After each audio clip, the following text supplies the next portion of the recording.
अस्सलाम वालेकुम। मतीउल्लाह जान MJ TV। कुछ दिनों की ताख़ीर के लिए माज़रत, कुछ ज़रूरी मसरूफ़ियात थी। आज सुप्रीम कोर्ट में एक ऐसे केस की समाअत हुई है जिसका बराह रास्त असर अपोजिशन यानी पाकिस्तान डेमोक्रेटिक मूवमेंट की तहरीक पर पड़ रहा है। सुप्रीम कोर्ट में ये मामला आया है कि कितनी एहतसाब अदालतें हैं जो पाकिस्तान में काम कर रही हैं। एहतसाब के कानून के तहत 30 दिन के अंदर मुकदमात का फ़ैसला होना चाहिए, मगर एक केस ऐसा आया कि जिसमें ये गिला किया गया था कि मुल्ज़मान को 30 दिन में इंसाफ नहीं मिलता, बल्कि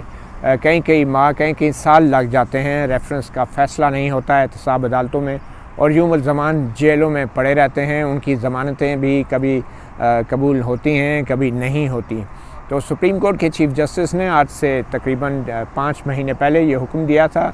कि 120 नई एहतसाब अदालतें बनाई जाएँ ताकि मुकदमात के फ़ैसले कानून के मुताबिक 30 रोज़ में या जल्दी किए जा सकें। तो आज नैब की तरफ से प्रोसिक्यूटर जनरल असगर हैदर पेश हुए और वफाकी हुकूमत की तरफ से additional attorney general Aamir Sohail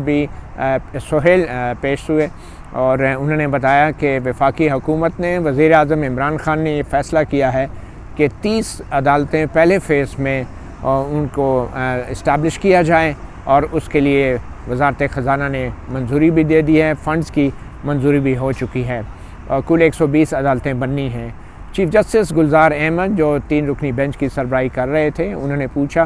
कि वज़ारत कानून के जो सेक्रेटरी हैं वो कायम मकाम क्यों हैं और क्यों कुल वक्ती सेक्रेटरी नहीं लगाया गया। चीफ़ जस्टिस ने अपने हुक्मनामे में ये भी कहा है कि वज़ारत कानून में एक कुल वक्ती सेक्रेटरी कानून भी तैनात किया जाए। तो कुछ देर पहले ये समाअत हुई है। अब ये एक ऐसा दिलचस्प मामला है कि एक तरफ अपोजिशन पहले ही एहतजाज कर रही है कि नैब के इदारे को सियासी इंजीनियरिंग के लिए इस्तेमाल किया जा रहा है और फिर सुप्रीम कोर्ट के कुछ मुअज़्ज़ज़ जजेस जस्टिस मकबूल बाकर और जस्टिस मंसूर अली ख़ान ने भी अपने फ़ैसलों में, ख़ासकर ख्वाजा साद रफ़ी के केस में एक फ़ैसले में जस्टिस मकबूल बाकर ने ये लिखा था कि नैब के इदारे को सियासी इंजीनियरिंग के लिए इस्तेमाल किया जा रहा है, इंसानियत की तज़लील की जा रही है, लोगों को गिरफ़्तार किया जाता है, उनकी तज़हीक की जाती है, उनका मीडिया ट्रायल किया जाता है। तो एक तरफ तो सुप्रीम कोर्ट जो है नैब के इदारे के लिए और नैब के कानून के हवाले से ये राय रखती है और दूसरी तरफ चीफ़ जस्टिस गुलजार अहमद एक 3 रुकनी बेंच की सरबराही में मज़ीद नैब की अदालतें कायम कर रहे हैं और ये मज़ीद 30 अदालतों का कायम होना एक ऐसे वक्त में जब पाकिस्तान डेमोक्रेटिक मूवमेंट की तहरीक जो है वो चल रही है और सियासी जमातें, अपोजिशन सियासी जमातें एहतजाज कर रही हैं। मज़ीद 30 अदालतों का मतलब ये है कि मज़ीद रेफरेंसेस, मज़ीद गिरफ़्तारियाँ, मज़ीद जेलें, मज़ीद कैद, मज़ीद अपीलें और यकीनी तौर पे ये सूरत हाल कुछ ऐसी है कि दर्द बढ़ता गया जू दवा की अपोजिशन की जमातों के लिए बज़ाहिर एक नया मुश्किल वक्त आ रहा है। अब जबकि PDM ने मोहलत दे रखी है 31 जनवरी की वज़ीर आज़म इमरान खान को इस्तीफ़ा देने की, तो वज़ीर आज़म इमरान खान इस्तीफ़ा तो नहीं बल्कि 30 मज़ीद एहतसाब अदालतें भी ला रहे हैं और बज़ाहिर ज़ाहिर बात है सुप्रीम कोर्ट के हुक्म के तहत ही ये अदालतें कायम हो रही हैं। अब इन अदालतों के कायम होने के बाद क्या होगा, वही होगा जो अब तक की तकरीबन जो 25 अदालतें हैं पूरे मुल्क में एहतसाब की वो कर रही हैं, वही अब जारी रहेगा और फिर इन 25 अदालतों के सामने तकरीबन 1000 के करीब रेफरेंसेस जो हैं वो ज़ेर समाअत हैं। कराची की जो एहतसाब अदालत है उसके सामने तकरीबन 60 के करीब मुकदमात ज़ेर समाअत हैं और बड़ी तादाद में मुकदमात ज़ेर समाअत हैं और ज़मानत इतनी आसानी से मिलती नहीं है, लोग जेलों में रहते हैं और इस वजह से एक तरफ तो अगर देखा जाए तो ये एक अच्छा इक़दाम होगा कि ज़्यादा अदालतें होंगी, ज़्यादा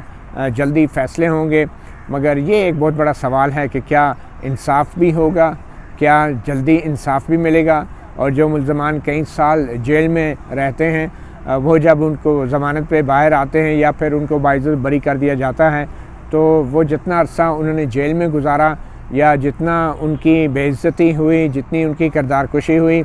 उसका मदावा कौन करेगा। तो एहतसाब की अदालतों की तादाद में इजाफ़ा एक ऐसे वक्त में जबकि एहतसाब का इदारा सुप्रीम कोर्ट के साबिक़ जज जस्टिस रिटायर्ड जावेद इकबाल की सरबराही में ख़ुद ही एक इंतहाई मतनाज़ा इदारा बन चुका है और सुप्रीम कोर्ट के मुअज़्ज़ज़ जजेस भी ये समझते हैं कि वो एक सियासी इंजीनियरिंग का आला बन चुका है, एक टूल बन चुका है एक ऐसे वक्त में मज़ीद 30 अदालतों का क़याम यकीनी तौर पे अपोजिशन जमातों के लिए एक बहुत बड़ा इम्तहान होगा। और अब देखना यह है कि हुकूमत और ख़ासकर नैब का अदारा कितने जल्दी मज़ीद अपोजिशन के सियासतदानों को गिरफ़्तार करके उनके ख़िलाफ़ मज़ीद रेफरेंसेस दायर करती हैं। ये जो नई अदालतें कायम की जा रही हैं इनकी फ़ाइनेंशियल इम्प्लिकेशंस भी हैं। तकरीबन 400 मिलियन रुपए जो हैं उस चाहिए होंगे 6 महीने के बजट के लिए इन 30 अदालतों के लिए। और ये 400 मिलियन रुपए अब जो नैब ने इतनी रिकवरियाँ हाल ही में, जैसे वज़ीर-ए-आज़म ने भी कहा है कि 400 अरब से ज़ायद की जो रिकवरी हुई है, तो इसमें इसी बजट में ही शायद नैब की मज़ीद अदालतें भी कायम होंगी। अभी सिर्फ 25 अदालतों के साथ जो हो रहा है वो सबके सामने है और जो एहतसाब हो रहा है। मज़ीद 30 अदालतें जब आएंगी तो 55 अदालतें हो जाएंगी और अगर 120 पूरी बन गई मज़ीद अगले 2-3 फेज़ में, तो फिर क्या होगा? ये तो एक क्लाइमैक्स होगा पाकिस्तान में सियासी सरगर्मियों की सूरत हाल का। तो हमने देखा कि सुप्रीम कोर्ट अब बहुत तेज़ी से अपने अहकामात के ज़रिए, मुख्तलिफ़ फ़ैसलों के ज़रिए जो है अपोजिशन जमातों के लिए मुश्किल से मुश्किल सूरत हाल पैदा कर रही हैं। और बज़ाहिर तो एक कानूनी तकाज़ा है कि अदालतें बननी चाहिए, मगर फिर क्या ये कानूनी तकाज़ा नहीं है कि इस कानून की हमारी हुकूमत, हमारा नैब का इदारा और हमारे एहतसाब की और नैब की अदालतें तशरीह कैसे करती हैं? ये भी जो है कानून का एक तकाज़ा है और कुछ आइन के भी तकाज़े हैं, बुनियादी हकूक़ हैं, बुनियादी आज़ादियाँ हैं। क्या नैब का इदारा और नैब की अदालतें उन आइनी और कानूनी तकाज़ों को पूरा कर रही हैं? ये भी एक बहुत बड़ा सवाल है जो कि ख़ुद सुप्रीम कोर्ट के कुछ मुअज़्ज़ज़ जजेस की तरफ से उठाया गया है। अब इन अदालतों के बनने का ये मतलब भी है कि बड़ी तादाद में तकर्रियाँ होंगी। एक अदालत के साथ जज समेत तकरीबन 10 या 11 अफराद को भर्ती किया जाएगा। अगर ये 30 अदालतें अब 1 महीने में, जैसा कि कहा गया है, बननी हैं, तो फिर 30 का मतलब ये है कि 300 साढ़े 300 के करीब जजेज़, वकला बतौर जजेज़ और उनके साथ अमला भर्ती किया जाएगा। और एक ऐसी सिचुएशन में जो पाकिस्तान बार जो है, जो वकला की तंजीमें हैं, जो ओहदेदार हैं, उनके भी स्टेक्स बहुत बढ़ जाएंगे। तो देखना यह है वो किस हद तक नज़रियात के साथ और असूलों के साथ खड़े होंगे, क्योंकि एक तरफ उनका कैरियर भी होगा और दूसरी तरफ उनकी सियासत भी होगी और तीसरी तरफ फिर आइन और कानून की जंग भी होगी जो वकला बरादरी ने भी लड़नी है। तो वफाकी वज़ीर कानून फ़रोग़ नसीम और जो सेक्रेटरी कानून हैं और जो वफाकी हुकूमत है, उनके हाथ में ये एक अच्छा मौका होगा, एक अच्छा हथियार होगा भर्तियों का। ये वो हथियार है जो तारीख़ में कई बार इस्तेमाल भी होता रहा है और अब की बार भी जब अपोजिशन तहरीक जो है एक अपने एक ख़ास सिमत में बढ़ रही आगे, तो ऐसी सिचुएशन में वकला के लिए नए मौक़े और जो वकला तंजीमें हैं उनके लिए इस तरह के मौक़े जो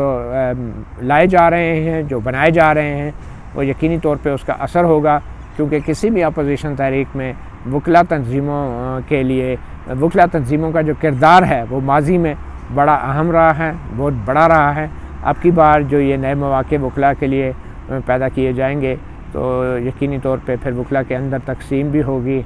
बहस मुबाहिसा भी होगा। और अगर वकला तंजीमों को बाहर निकलना पड़ा या काजी फाजीसा के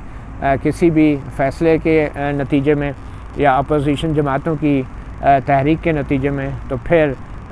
ये जो नए जॉब अपॉर्चुनिटीज़ वकला के लिए निकाली जा रही हैं, ये यकीनी तौर पे आड़े आएंगी उनके उस तहरीक के रास्ते में जो कि वकला तंजीमें सोच रही हैं आने वाले वक्त में चलाने के लिए।